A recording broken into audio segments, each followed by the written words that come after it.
Welcome to the episode of 600 Seconds. My host or guest, I'm the host. My guest today is Jason Lake, CEO of compLexity, one of the most old school dudes in esports in the world.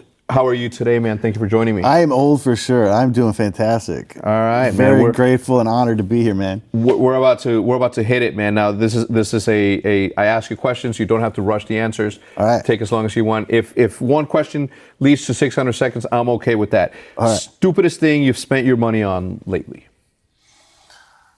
Oh my gosh, I got a Tesla, man.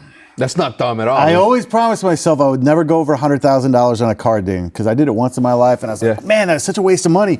But I'm such an Elon fan. I'm such a Tesla fan. Yeah. I was like, when we did our deal, I got a little bit of money. And I'm very blessed right now, and I'm like, I'm going to be really smart with it. I'm going to invest it, like think of my kids' future, whatever. I'm like, but I got to have the Tesla. Yeah, dude. man, let them fend for themselves, the kids. And it's the favorite thing I think I've ever bought. Yeah, awesome. All right, so what is one thing that you would bring back from the 90s or the 80s, from the 80s to this day and age culture? Oh my gosh, a boombox, brother. Yeah? We had the big ass boomboxes back then. People would walk around, be jamming on the street. That's what you would bring. Big ass speakers. No, I get I know, it's the first thing that popped in my mind. A boombox? It's got to be big boxes, dude. They don't know how to do it anymore. No, everything's about ear pods and little. Yeah. It's like, no, bring out the bass. From the 90s, that's the first thing I thought of. From the 90s, I think that I would bring back good hip hop, good rap. So let's keep it going. What is the most embarrassing song? While we're on the topic of music, what is a song that you have on your phone or iPod that you aren't necessarily proud that you listen to? Oh, dude, like, I have a funny story quick, but like when it's embarrassing stuff on my phone, like I have old 80s stuff, like girl bands. Yeah. And like I was an 80s freak. Oh gosh, you're going to put me on the spot. I can't even think. Like Paula Abdul. Oh yeah? Oh yeah. What did she sing? Papa Don't Preach? No, that was Madonna. No, Papa Don't Preach was Gloria Estefan. Gloria Estefan. Did she have that? I don't know. Papa Don't Preach. That's Madonna, man. Are you sure? I'm sure. Okay, well.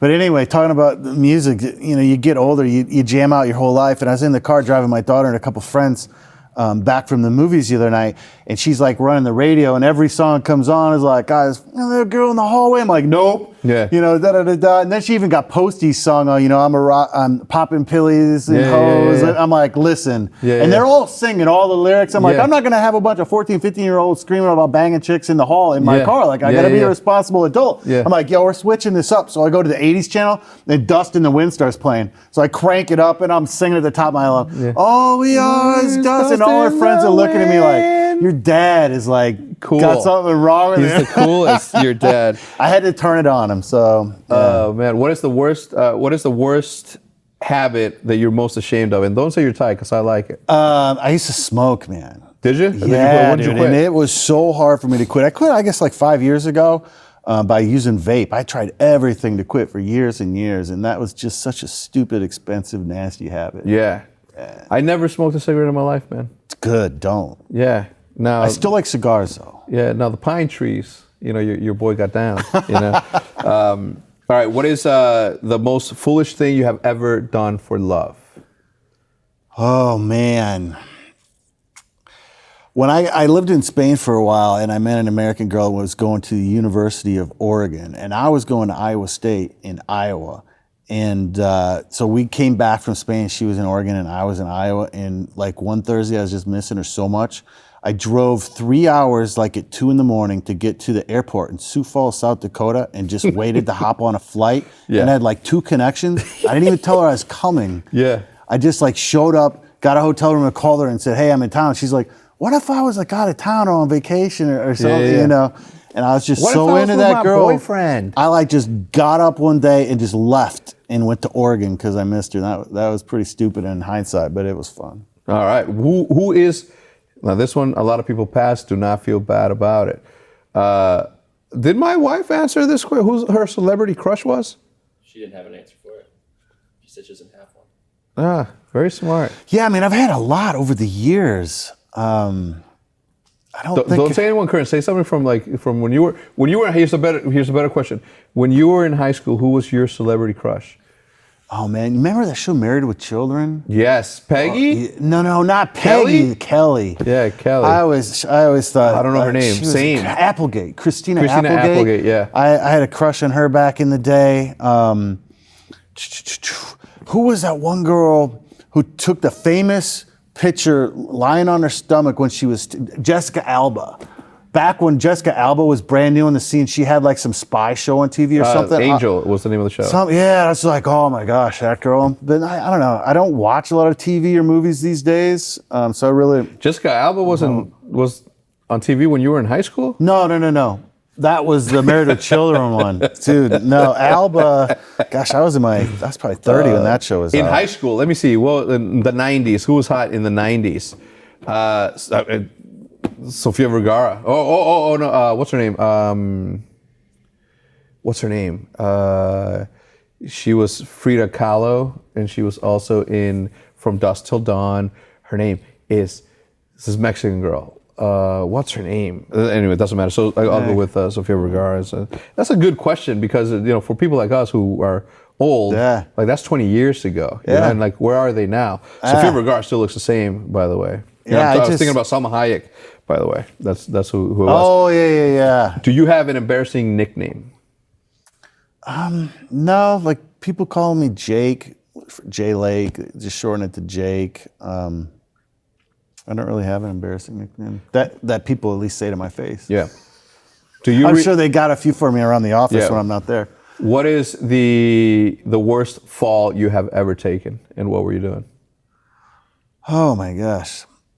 Well, I don't know if it's technically a fall, but I used to be pursuing a skydiving license. Okay. And you take these courses and you go through different steps and then you start. Well, one day I'm falling through the air and I got wrapped up in my chute like a burrito. And then I unrolled and it caught wind and I landed and I didn't think much of it. And my instructor's like, do you realize what happened? I'm like, not really. What? He's like, you rolled into your chute. So you were going to keep falling. And even if you would hit your emergency chute, it would get stuck. Yeah. So you'd be dead. Yeah. And he's like, you got to maintain your balance. If you roll like that, it's the worst thing that could possibly happen. I was like, oh my God. So a couple weeks later, it friggin' happened again, except this time I realized what was happening, so I intentionally rolled out of it, because the first time was just pure dumb luck. Yeah. And when I landed, I was like, that's it, man. It scared the shit out of me. I never went skydiving again. That was a pretty scary fall, because I literally almost died twice. Jesus. Okay, so I was just thinking like I was running and I slipped on ice and banged my head a little. It's 600 seconds, so I'm trying to be quick. Yeah, that's the first thing that popped into my mind, man. That was crazy. a scary fall. So we're talking about boom boxes and Like, falling what through the heck the this air. What is your favorite city that you visited through esports? My favorite city I visited through esports, probably Barcelona. My favorite city in the world is Sevilla, Spain. Mm-hmm. It's Seville in English. Mm-hmm. And it's where Never been to Spain. Christopher Columbus used to cruise up the Guadalquivir River and put his gold in this place called the Torre de Oro. And the whole city is just magnificent, full of history. And Ferdinand and Isabella, held court there. And it's amazing. I'm a huge, huge fan of Spain. I think you would really like it. I think so too. You got Barcelona over in the Basque Country. You got Sevilla. You got Madrid with the art. You got Marbella down along the coast. So you got all like the Malibu type of stuff. It's a beautiful country, of course. If you weren't doing what you're doing today and you weren't a lawyer, what would you be doing? I mean, it's probably just a generic cop-out, but it'd be something entrepreneurial. Like, I would find something else that I was passionate about, and I'd try to build a business around it and try to monetize. Let's say everything goes away. Let's say esports fails tomorrow. Knock on wood. There's no more need for lawyers in the world. What do you do? That's a really good question, because like the last 15 years of my life, I've been so consumed with esports and gaming. I've kind of pushed a lot of my sports passions out and a lot of other things. So I don't know. I don't know what I'd be doing as far as entrepreneurial. The reality, the answer is, you cut me off, I'd probably have to go back to law just to take care of my family. Yeah. But it wouldn't be something I was passionate about. It would be kind of like, I failed in what I was passionate about, but now I got to man up and take care of my family. That's how I always kind of approach esports. I was really stubborn about it, and I was really bullish that it was going to work. But I always told myself, hey, I'm not sacrificing my family in the ultra of esports. If I have to, I'll go back to the corporate America and do it. You know, I was blessed that I never got that far, but yeah, I don't know. Same. Thank you so much for tuning in. If you guys enjoyed it, remember to leave a like, rating on the video. His information is down below. We'll see you guys on the next one.